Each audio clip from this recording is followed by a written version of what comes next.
Quand j'étais petit, j'ai vu ma sœur et mon frère en train de dessiner. Ça m'a donné envie de parler, parce que la Guadeloupe, ça m'a inspiré. Il m'inspire toujours, avec ses ruelles, ses couleurs et sa lumière. Et c'est comme un dialogue entre moi et ma ville natale, la Guadeloupe. Je suis de la Guadeloupe. Donc c'est comme un cadeau. C'est une reconnaissance entre moi et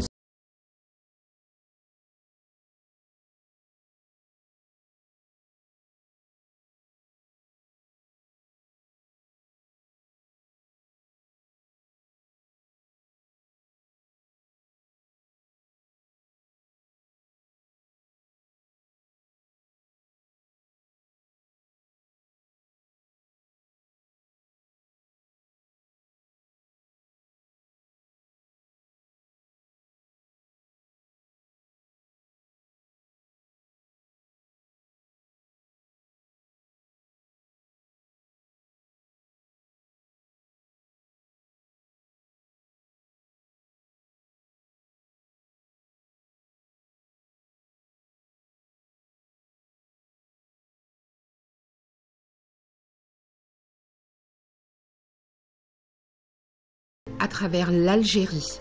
Eugène Fromentin, pionnier des peintres orientalistes, a découvert puis révélé la magnificence du Sahara, qui lui inspira 2 ouvrages littéraires, Une année dans le Sahel et Un été dans le Sahara, qu'il conclut à son dernier chapitre consacré à l'Arwat.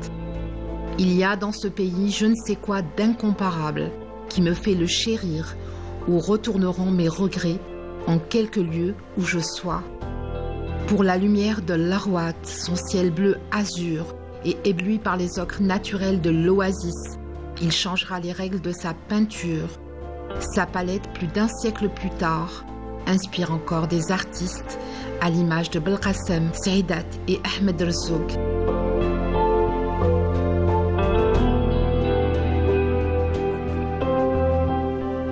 Dans ma jeunesse, لقيت واحد l'émotion اللي شدتني في la toile, surtout tout ce qui est dessin et trait. Je parle de mes débuts, ولقيت واحد la couleur اللي حبيت انا bon comme un apprenti au début حبيت نديكوفري واش كاين في هذه la peinture.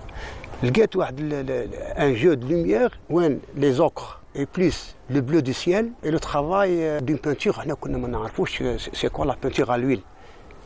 Mais كي خزرت le paysage de la Guadeloupe نتاع Eugène Fromentin بديت نتعلم باش نتعلم la couleur et surtout les murs. هو parce que un paysagiste urbain il travaille beaucoup les ruelles, les murs, les terrasses. Avec le temps بديت نفهم c'est quoi la peinture à l'huile, surtout à travers le peintre Fromentin.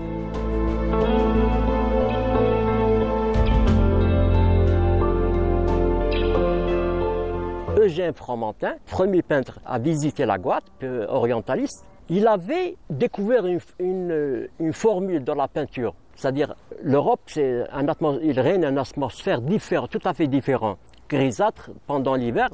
Donc ici, il avait la lumière et le ciel bleu azur. La première remarque à remarquer Fromentin, dans le rocher, qui est derrière le Fort-Moran, il a vu une mer de palmeraies. Alors, il prenait un burnous et une musette comme oreille, la musette est remplie d'orge.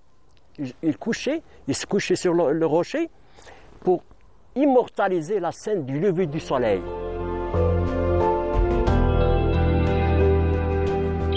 Il y avait une maison d'artistes, Maurice Bouviol, plusieurs peintres.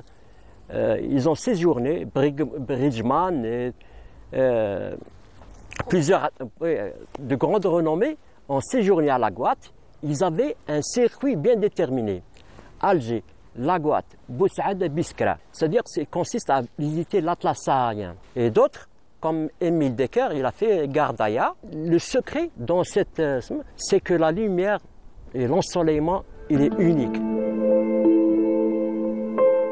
Comme une révélation faite au temps et à l'histoire des hommes, sur les murs de cette cité millénaire, s'est transcrit le labyrinthe d'une architecture traditionnelle, sur laquelle des courbes et des formes se sont imposées un certain temps. يعود تأسيس مدينة الأغواط على حساب المؤرخون وعلى حساب الباحثون إلى القرن الحادي عشر. L'édification de la ville de l'Arwat, selon les historiens et chercheurs, remonte au XIe siècle, aux environs de 1045. En réalité, l'Arwat représente un qsr composé de plusieurs qsurs éparpillés sur le mont Tizgrarin.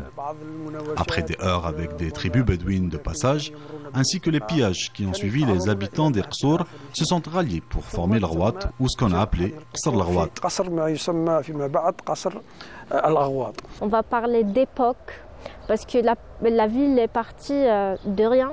Donc c'était on va dire, c'était une idée de bien vouloir se sédentariser.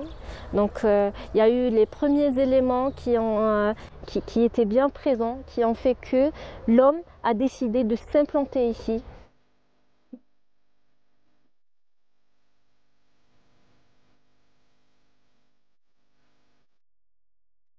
قصر مدينة الأغواط كان فيها 4 أبواب كجميع القصور. الباب الشرقي وباب الغربي. Le qsr de l'Arwat, comme tous les qsurs, avait 4 portes. La porte de l'Est, de l'Ouest, les portes d'Ahri et Gebli. Elles ont été citées par l'historien Lazaro et tous ceux qui ont visité l'Arwat. Pendant la colonisation française, des changements se sont opérés et un rempart composé de 7 portes a été édifié. Le colonisateur a modifié l'accès à la ville qui se faisait à la base par la porte de l'Est ou Bab el-Oued à la porte d'Alger. Cela représentait pour eux une nouvelle ville avec 7 portes. Bab el-Zahir, Bab el-Assa, Bab el-Oued, Bab el-Jdid, Bab el-Sharqi et Bab el-Gharbi.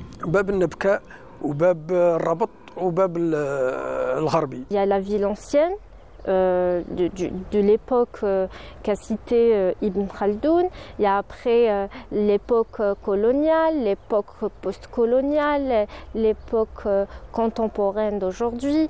On remarque qu'il y a des forts qui veillent en fait sur cette ville. On a des maisons introvertis qui se ressemblent tous à l'extérieur, mais à l'intérieur c'est des vrais bijoux architecturaux. On va citer la maison de Bouamel par exemple, qui fait un petit peu rappel à la maison, aux maisons mauresques d'Alger, donc avec un cachet bien spécifique, à savoir l'arc, à savoir des liges, et bien sûr sans oublier le mausolée qui veille sur la ville.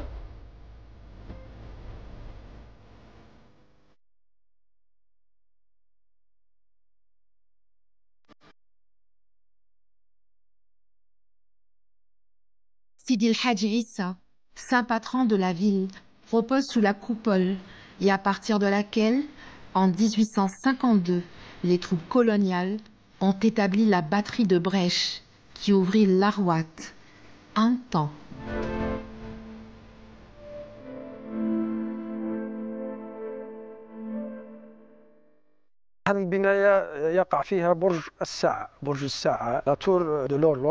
Ici, nous sommes près du Burj Sa'a, la tour de l'horloge construite en 1857. Elle symbolise le temps. C'est comme si le colonisateur français déclarait aux habitants de l'Arwat: c'est une nouvelle ère qui commence pour vous. Un nouveau temps. Comme si le temps était leur temps, et avant leur temps, le temps n'a pas existé.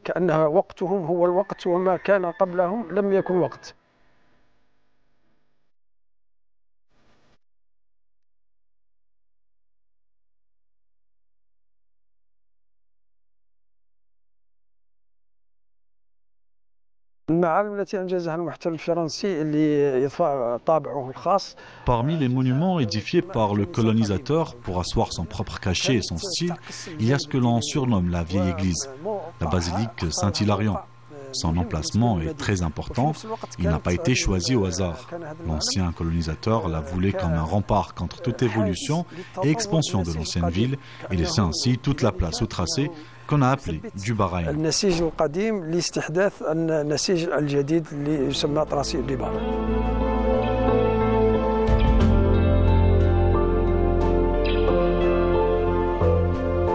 L'Arwat, oasis d'émotion et d'histoire, de lumière et de savoir, de sa terre et dans ses bras, sont nés des femmes et des hommes qui ont inscrit leur nom dans la mémoire de l'Algérie. بن كريو يقول يا راعي السلسان ندعيك بجواب إذا أنت درت الخير لازم نردو تعمل فيها جبرة تروح قصاب إذا توصل لقواط سابقك شدو لقواط عرفت تهدى. L'Arwat a enfanté plusieurs personnalités et en premier, il faut citer Nasser Ben Chouhra, né en 1804 et mort en 1884. Un an avant son décès, il est allé au lieu saint de la Mecque et d'ailleurs, c'est durant une halte en Syrie qu'il a rencontré l'Émir Abdelkader. Il y a aussi des auteurs comme Ibn Din, on parle aujourd'hui encore du périple de Ibn Din de l'Atlas, Al-Qazwin. Sid Ahmed Tijani a écrit un ouvrage intitulé El Kunasha. L'une des premières traductions du Saint-Coran, c'est un natif de l'Arwat, Ahmed Al-Imash. Il a traduit en 1921. Après lui, en 1937, il y a eu la traduction réalisée par Ahmed Aïssaoui. Et bien sûr, il y a Abdallah Ben Kéreo, un poète qui n'a vécu qu'une cinquantaine d'années et qui a inscrit son nom pour l'éternité. Il est né en 1871 et il est mort en 1921. Sa poésie a été chantée par de célèbres noms de la chanson comme Khalifi Ahmed ou encore Ben Ammar. Sa poésie a été chantée aussi par Fadilat Ziria, Khoudi Mansour, Abdelhamid Ababsa, Rabah Daria. Fadilat Ziria, قلنا عبابسة قلنا درياسة قاعدهم قلنا الشعر تاعهم قلبي تفكر أربعان رحالة تاريخ الأفريقيا شمالي كيفاش كانوا قمان خيالة حصرة قداش زيد باب الطالي.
Dans les années 80 pour la première fois et c'était par le biais de femmes dans une soirée. Une vieille a commencé à réciter un poème, un très long poème de Abdallah Ben Kéreo.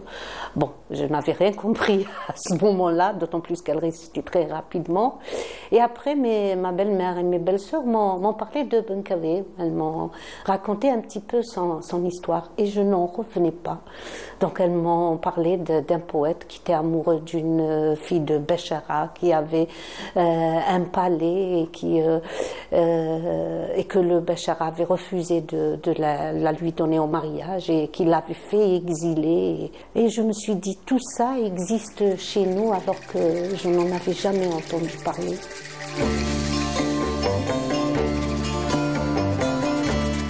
De ma gazelle, je n'ai point de nouvelles. Je reproche à Mebrouk d'avoir manqué à sa parole.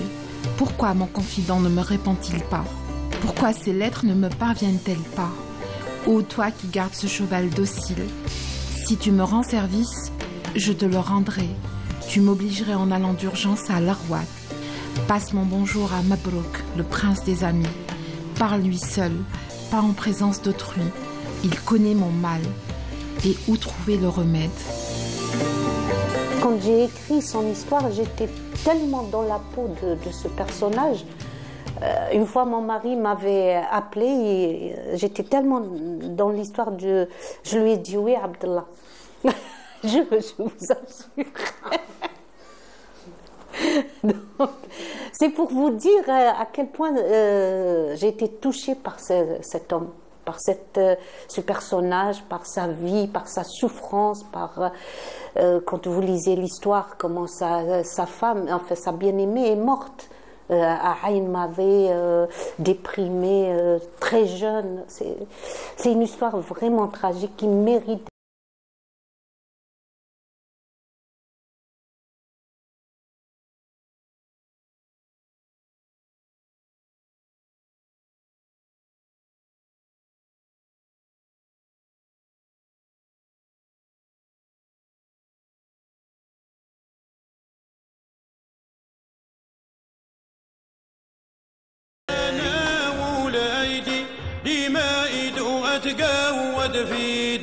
واللي ذليل درت سيدي أرخوص تعود تمالي شان جماعتي اللي نبغيهم واللي Les tisseuses, elles sont principalement dans des villages perdus, où il n'y a rien du tout autour. C'est des femmes qui ne sortent pas de chez elles, elles n'ont pas de métier, c'est des femmes au foyer.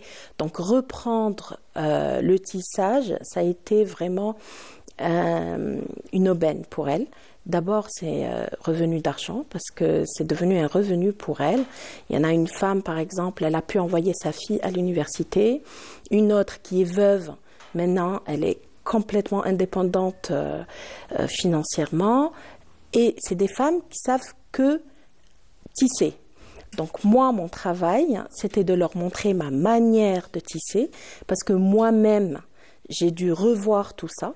Je voulais arriver à un tissage complètement différent où le tapis soit très léger, avec un aspect complètement différent des tapis de nos grands-parents, de nos grands-mères. Et arriver à ce résultat-là, ça m'a rapporté quand même une satisfaction.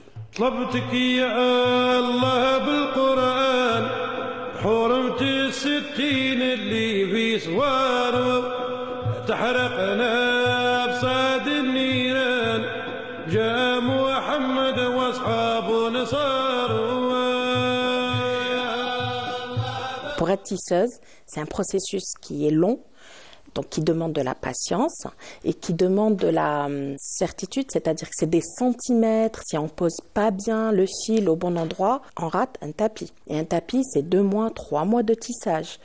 Donc, c'est des femmes qui sont très concentrées, intelligentes. Ils ont un esprit un peu de géométrie dans leur tête, sans aller à l'école ou sans apprendre cela. Ça a été transmis par les grands-parents. Donc, c'est pas donné à tout le monde de devenir tisseuse, au fait.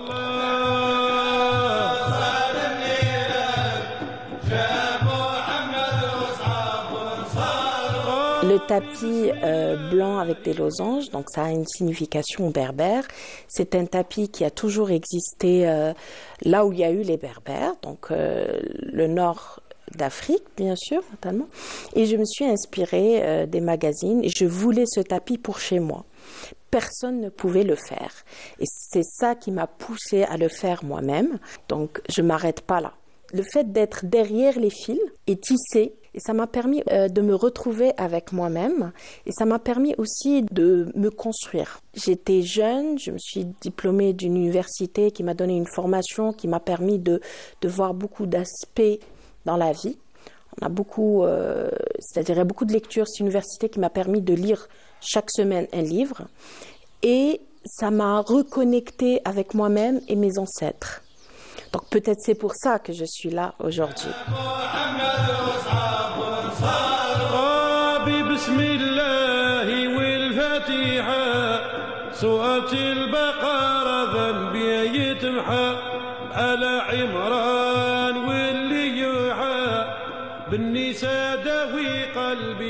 J'associe le tissage à une forme d'expression et de sérénité. Maintenant, je suis passée à une autre étape qui est l'expression via le tissage, via le fil. Donc, je me suis exprimée avec l'œil et le palmier, je me suis exprimée avec le chiffre binaire, l'évolution, donc je laisse la surprise, il va y avoir toute une histoire derrière tout ça, etc. Donc maintenant, il n'y a pas que Nassij Home et les tapis, maintenant il y a Nassij Home Art, c'est en construction, et l'écriture, c'est déjà là. J'ai fait 2 expositions, donc une de Yahjanjen Yemjemjen et une exposition à l'international.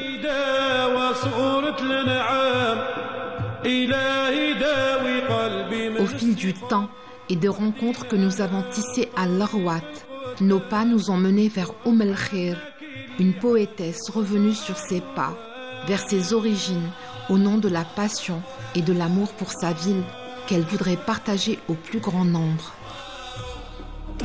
Les hommes des champs du désert, rêvant de rejoindre au plus vite leurs dulcinés qui les attendent ou leurs enfants qui s'impatientent, se laissant toutefois le loisir de céder à l'inspiration générée par les bruits sourds du ruissellement des sagias, le gazouillis des petits oiseaux et le bourdonnement des essaims d'abeilles tournoyant au-dessus de leur tête. Alors tapis à l'ombre des arbres qui s'enlacent ou nichés en haut d'un palmier qui domine toute l'oasis, ils prennent le temps de souffler un peu, s'accordant après l'effort un réconfort, une pause, une trêve. Un moment de solitude bien mérité après une journée de dur labeur. Un moment presque irréel, empreint d'une profonde méditation sur la majesté de la vie lorsqu'elle a été bien servie, sur la bonté de la nature lorsqu'elle a été respectée.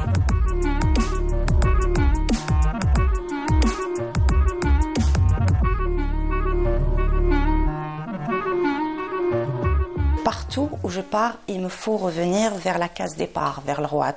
Parce que le Rouad, pour moi, c'est mes souvenirs d'enfance, c'est ma grand-mère, c'est mon papa, c'est mes amis. Et c'est cette chaleur que je ne retrouve nulle part ailleurs au final. Aller me balader dans le vieux Ksar, retrouver la maison de ma grand-mère, aller vers l'église devant laquelle je jouais quand j'étais jeune, passer par le presbytère et monter vers Zgag el-Hajjaj, aller jouer في القبة تاع Sidi Abdel Qadir. Ça, c'est des souvenirs qui sont ancrés en moi. Donc, même si j'aime bien voyager, si j'aime bien aller découvrir d'autres régions, il me faut toujours un retour aux sources, un retour à l'Rouad. Donc, c'est pas possible de faire autrement. Se balader dans les vieux quartiers, rencontrer des gens, prendre le temps de discuter, passer par le souk, retrouver les vieilles dames dans le jardin à côté d'Ahmed Zeytoun, monter vers le fort Bouskaren. Tout ça, c'est des souvenirs d'enfance dont je n'arrive pas à me défaire et que j'aimerais faire connaître aux gens qui viendraient éventuellement à la découverte de cette ville.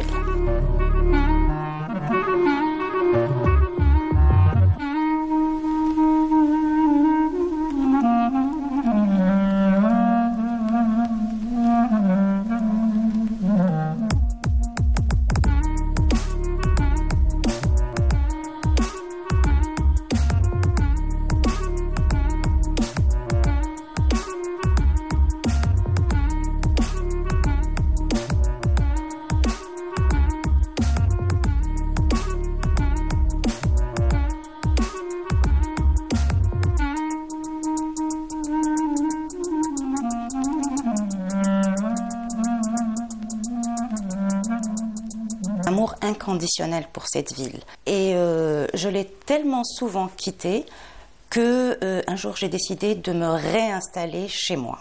Et à partir de là est venue l'idée d'apporter quelque chose à cette ville qui m'a beaucoup apporté sur le plan émotionnel et sentimental.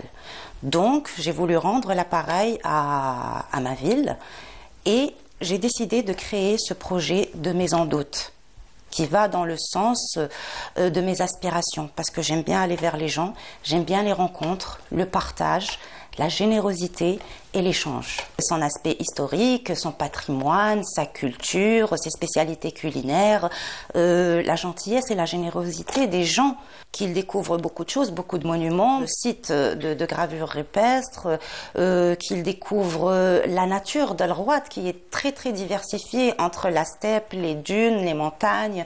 On a beaucoup de choses à découvrir ici. Et au croisement du temps, entre sédentaires et nomades, l'histoire s'est transcrite à flanc de montagne. À El Richa, station rupestre du Grand Atlas saharien, ceinturée par l'histoire millénaire des hommes de la préhistoire, racontant à l'humanité leur quotidien simplement. Historiquement, ces montagnes jettent leurs racines dans les âges géologiques. Vous savez que dans la Rouad, il y a vraiment beaucoup de témoins de la vie sur Terre depuis que la Terre a été formée. Donc des ammonites, des trilobites. Il y a un patrimoine géologique qui est vraiment très rare. Des restes autour de la région d'Amoura Djelfa. Et à la Rouad, nous en avons encore des traces de dinosaures, de pattes de dinosaures, comme dans la région d'El Beyyad et de Naama, qui est une particularité régionale. Nous avons trouvé, à travers les multiples gravures rupestres, l'homme du Pléistocène, donc la dernière étage géologique de la Terre. Cet homme du Pléistocène supérieur, donc ça remonte à environ 12 000, 13 000 ans avant le présent. Un univers, un climat qui est un petit peu celui de la savane africaine. C'est vraiment le plus important. La scène représente une éléphante que vous voyez là, faite avec un trait assez visible, qui protège son petit.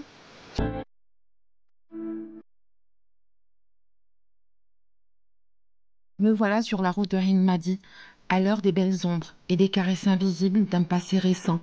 Absolument rien n'échappe à mon regard, ni les mots bleus du ciel, encore moins la douceur du soleil, qui enveloppe cette atmosphère poétique, où règne une musique silencieuse. Sous mes pieds, le désert fuit. Il aurait voulu me raconter toute la magie d'un secret enfui dans les sables. Mon esprit divague sur la splendeur des paysages, du lent vol inespéré d'un oiseau, du chemin parcouru par une fourmi. Dans ces plaines étendues, je rêve de la princesse des sables et de son roi qui, il y a un siècle et demi, a bravé le monde entier pour lui prouver son amour. Instinctivement, j'imagine la jeune Aurélie parcourant à cheval ces plaines, aux côtés de son prince. J'imagine son cœur battre pour ce lieu où elle finira ses jours. Je la vois pénétrer le royaume que Sidi Ahmed, petit-fils du fondateur de la confrérie Tidjaniya, lui a construit, le palais Kourdan. Ils se marièrent pour la vie en 1871. Et ici, Aurélie Picard est devenue Lella Yamina. C'était en 1888. De ce lieu, elle écrira. Autour de la demeure est dessiné un grand jardin d'agrément avec fontaine, où l'eau murmure sur l'ombre bienfaisante d'arbres aux essences variées. Des allées de figuiers, de grenadiers quadrillent le jardin. Plus loin, c'est le potager, puis les vergers et enfin les terres en culture. À proximité immédiate de la maison ont été construits des logements destinés à recevoir les affiliés de la confrérie, venant rendre visite au grand maître des Tidjanis. Le prestige des Tidjanis en fut accru et les pèlerins se rendant à Ain Madi ne manquaient jamais de passer voir le grand maître à Kourdan. Une bienveillante hospitalité était de règle.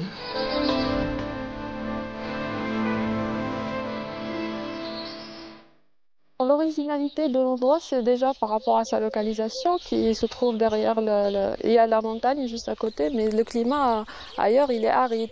Alors qu'ici, c'est tout le temps frais, et il y a la fraîcheur même en été et tout. Donc l'endroit, déjà, il est très pensé et très réfléchi par rapport à la localisation.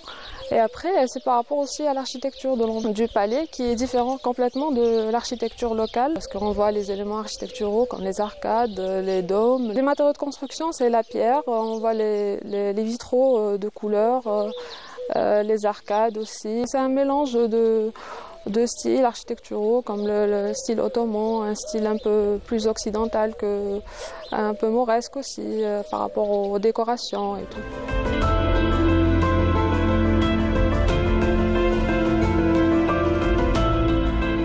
Je voudrais parler de l'atmosphère agréable qui est ici, le calme. On ne dirait pas que c'est un lieu qui est au milieu du désert et tout. Je peux même parler de son histoire qui m'impressionne le plus parce que c'est un lieu qui a été construit d'un homme qui fait preuve à sa princesse. C'est une belle preuve d'amour qui est très rare de nos jours et qui s'est inscrite dans le temps puisque ça date du 19e siècle. L'histoire m'inspire, mais au-delà de l'histoire, la philosophie de l'histoire, il y a un esprit en termes hegeliens. L'esprit, c'est la tolérance, c'est le climat qui est très représentatif des lieux ici. C'est que si vous venez, vous risquez rien, vous sentez vraiment la tolérance des gens, et la paix, la spiritualité.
tant d'autres. Nous avons des jets, des compositions dans ces formes. Une partie de mon Samari, j'en ai d'autres encore. Avec mes amis du groupe, on essaie de les travailler correctement et de faire quelque chose d'élaboré.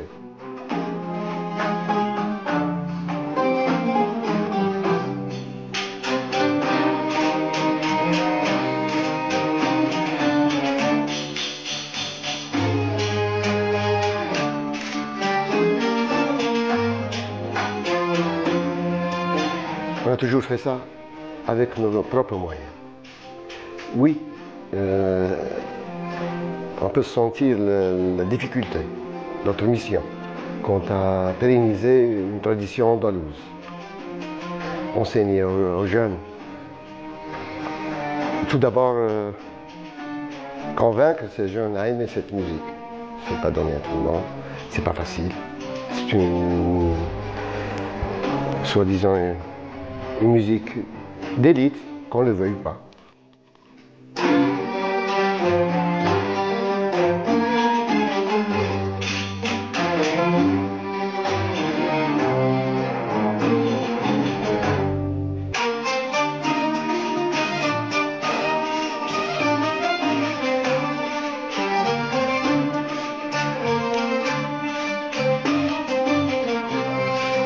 Et tous les soirs, Ahmed Hadj Issa assiste aux répétitions de l'association Teslim. Ce passionné de musique est descendant du fondateur et protecteur de la ville de Larouat. Pour moi, c'est le symbole de l'unification d'une ville qui était avant sa venue à Larouat des tribus qui étaient rivales, qui s'entretuaient entre eux. Lui, le Tlemcenia qui est né et vécu son enfance à Tlemcen, qui traverse des centaines de kilomètres pour atterrir à Larouat et qui réussit à unifier les tribus qui s'entretuaient. C'est tout un symbole, c'est un symbole de l'unité de la nation, de l'unité de l'Algérie. Et puis cette culture qui nous unit, malgré sa diversité, la culture de Tlemcen et la culture de Larouat, parce que la Larouat a une culture qui lui est propre.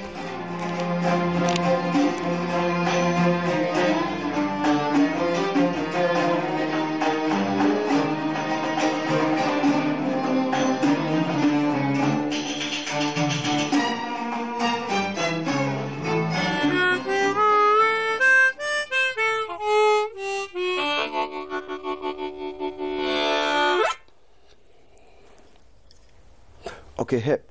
Hop from the bottom to the top, I'm going non-stop till we get the hell. I say hip is the knowledge, hop is the moment I'm coming to the game like I'm never gonna lose you. Walking through the pain, I was looking for freedom.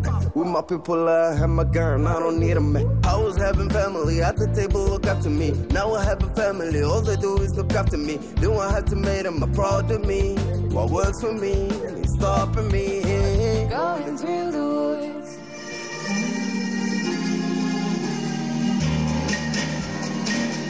It's now or never. Come hold me tight. Kiss me, my darling. Be mine tonight. Tomorrow will be too late. It's now or never. My love won't wait. J'ai enregistré 2 chansons. La première, c'était Dhulm al-Dhikrayat, les paroles de notre cher docteur Rida Takhi, c'est un ophtalmologue, Habibna. Et la musique, même Taou, la composition, c'est sa composition. Le studio Ad Issa, et c'était bien, Haïla. Je pense que t'ajibkoum, Inch'Allah. Et la deuxième, c'est Sidi El-Qadi, toujours docteur Rida Takhi. Le parolier. D'ailleurs, je dis aussi Abdallah Mengariou. La composition, c'est Jamal Khouya, la musique. Le studio, c'est toujours. C'est du sihri, c'est un mélange de jazz, musique saharienne, لوكال كما يقولوا de l'Algérie bien sûr du Sahli. سيد القاضي جيتك مكسور الخطوة نشكي بالمحبوب خلاني وجع ما بقى غير الحب الحب جبتولك دالي وشهودي دمعات سألوا يوم غدر. Il a une voix vraiment sublime. Il a une casquette qui est plutôt plusieurs casquettes. Il peut chanter des cordes vocales qui sont vraiment très étendues. Donc Ahmed El-Amri, c'est une voix exceptionnelle. Il chante du patrimoine, il chante du rock, du jazz, du rail. أحكم على الإيجار في شرع العشاق واحد فينا حزين والثاني مدمر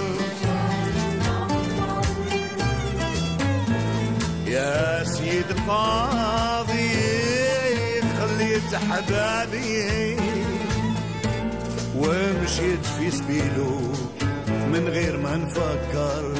Il y a eu toujours deux écoles à la droite. Il y a eu l'école du patrimoine musical de la droite. Il y a eu toujours une autre école qui est de l'école occidentale. Donc ce qui a fait le mélange des musiques à la droite, ce qui a fait aussi le jumelage des artistes à la droite, il y a eu toujours ces deux écoles, ce qui a enrichi la musique à la droite. Donc voilà, il y a comme à l'époque il y avait Rimalek, il y avait le premier groupe à la droite qui était un groupe moderne. Le groupe il est né en 63-64. Donc ils étaient déjà, à leur époque, ils étaient très avancés. Ils jouaient du jazz, du rock, des shadows, de la musique, de la ballade française. Donc il y avait la première association aussi qui s'appelait Fourier. Ils étaient spécialisés dans la musique purement traditionnelle de la droite. C'est ce qui a fait l'enrichissement de la musique à la droite. La nouvelle génération, on peut citer comme exemple la diva de la chanson.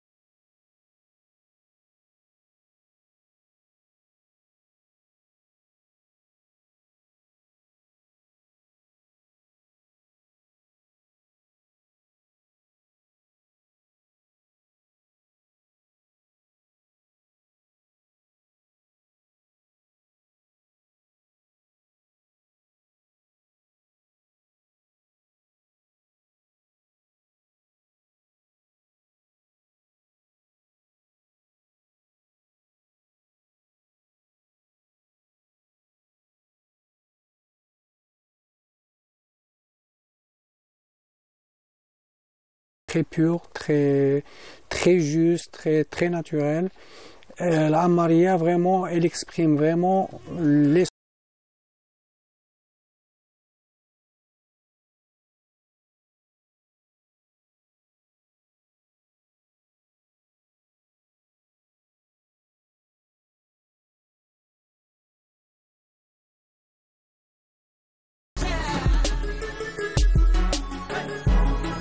Redouane Lara est champion international de boxe thaï et champion d'Afrique dans la même discipline. Quelle aventure pour cet athlète qui au départ ne s'y attendait pas du tout. La boxe thaï c'est ma vie, c'est la bouffée plus les 70% de ma vie.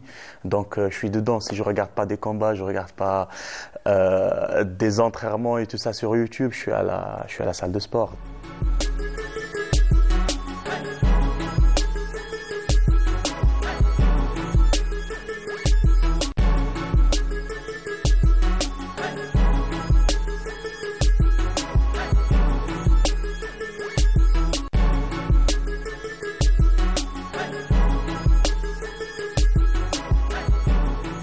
Avant, j'étais malade, j'avais scoliose. Et tu vois, c'est le destin, subhanallah. Je me suis entraîné, j'ai boxé, je suis devenu champion. Plus comme ça, c'est comme ça, quoi.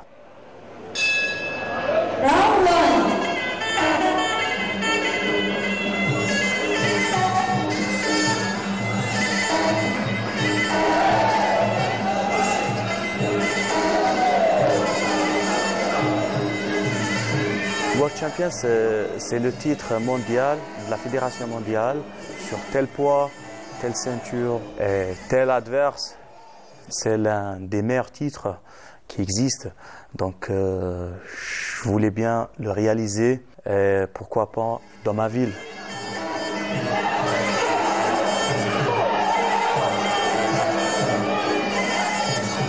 C'est des titres que la fédération mondiale elle le débloque. Soi-disant sur le ranking, on trouve qu'il y a quelqu'un je propose à boxer telle ceinture, tel champion du monde. Je le boxe et je prends sa ceinture si je gagne. Donc c'est comme ça que ça marche. C'était prévu que je boxe en Algérie, ça fait 4 ans en arrière. C'était un projet, on a travaillé et tout ça, mais ça n'a pas marché. Malheureusement, ça n'a pas marché. J'étais en préparation en Thaïlande et donc voilà, ça n'a pas marché et espérons qu'on organise ça très très vite, Inch'Allah. C'est mon projet de fin de carrière, c'est de faire académie de la maison de la boxe. Là, on peut réunir tous les champions et on va travailler dessus. Comme j'ai parlé dernièrement avec mon ami, c'est Mehdi Bardet, c'est un champion de l'UFC, champion algérien de l'UFC, c'est le seul Algérien qui a boxé l'UFC. On a parlé sur ça, réaliser un projet, former la jeunesse algérienne et la patte algérienne.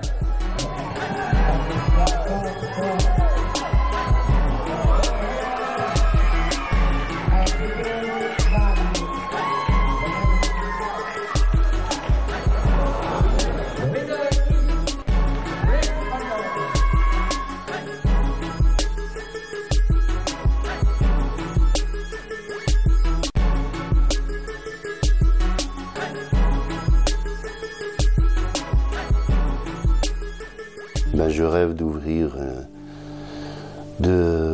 une grande galerie spécialement pour l'art, une galerie d'art ici à la Guadeloupe. Et j'aimerais bien que ça soit avec dans nos anciens quartiers. J'aimerais bien que le tourisme ici prenne tout son essor. Parce que c'est une ville qui n'a rien à envier aux wilayas limitrophes, à savoir Djelfa, Msila, El Bayab, Ghardaya. Nous avons beaucoup de richesses, elle a beaucoup de potentiel et j'ai envie que les gens, au lieu d'être de passage, juste de passage par le Roi, puissent s'arrêter et prendre le temps de découvrir notre ville et ses richesses. J'aspire à ce que mon association, notre association, Teslim, ait le soutien et le concours de tous. Car le classique, partout dans le monde, s'il n'est pas sponsorisé, il est appelé à disparaître.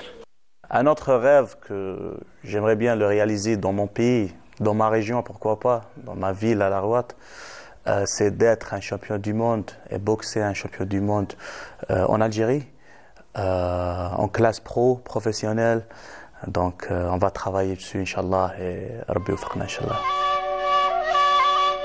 جيت نوسع خاطري ذي قعشية زدت عليه هموم من نظرة صعاب ورفيقي مالو خبر صاحب نية ما هو ضاري بالبلا ما شاف عذاب يمشي في الامان ويكلم فيا ونص الرشل